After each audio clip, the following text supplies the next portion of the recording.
You know, some of the accomplishments that just put a smile on my face, it's uncommon to have someone that's an elected official, you know, take off their, suit and their title and go into the workforce to be in the position of someone that he oversees. You know, he's taken the time to be a correctional officer. You know, he took the training for being a correctional officer and then went, you know, inside the jail and did the job, you know, and I think that for a lot of us leaders in the community to see that dedication that he gives to his job is really important.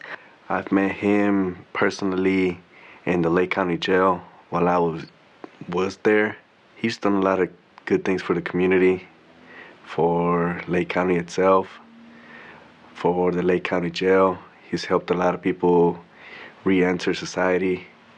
A lot of programs that he's introduced to the Lake County Jail itself to help other people basically get back on their feet. You know, with regards to the inmates, I think of, the book of Matthew. You know, I was incarcerated or I was in jail or prison and you visited me. And I kind of, that gospel is pretty clear. You're either on my right or you're on my left, and it makes it appear as though, there's a lot of rules, but I think that God, when he eventually sees us and it's our final judgment, what have you, that he's going to want to know, what do we do for the least? You know, when I see Sheriff Curran and I hear his heart for the programming that he does for the men and women that go through the jail, it really warms my heart because we understand that he walks a fine line as a law enforcement leader and as a member of this community to see the people that go through the jail with a different set of eyes, something that's very uncommon in law enforcement and definitely in the sheriff, community. And the people that are incarcerated are among the least, obviously. They're down on their luck oftentimes, and they had little in terms of an upbringing, typically not a father in the home and what have you. So I'm going to be judged not just on the way I run the office, but also on what I did with regards to the people that were incarcerated and that were entrusted to me. I was headed in the wrong direction. The programs that Lake County Jail has provided has led me in the right one and not the wrong. And we try to make sure that they're not the same person that they were when they committed that offense for which they were incarcerated.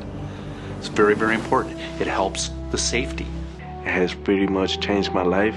I think it's important to allow the faith groups to come into the jail. I think that they play a very, very large role. I've been a very big supporter of them. I promote that, and it's because at the end of the day, I absolutely care about the inmates. He is entrusted with them for a temporary period of time, and he wants to make the most of the time that they have there. And he understands that it is more economical to teach them a skill, training, and get them, school and, worship programs in jail than having to wait for something tragic to happen on the outside and being mandated to do those things. So he does it with a heart of understanding that there's a hope that maybe their lives will be changed and that something positive will come from that, and that is definitely very uncommon, and we see that and appreciate him for doing those types of programs. I'm Mark Curran, and I approve this message. Paid for by Friends of Mark Curran.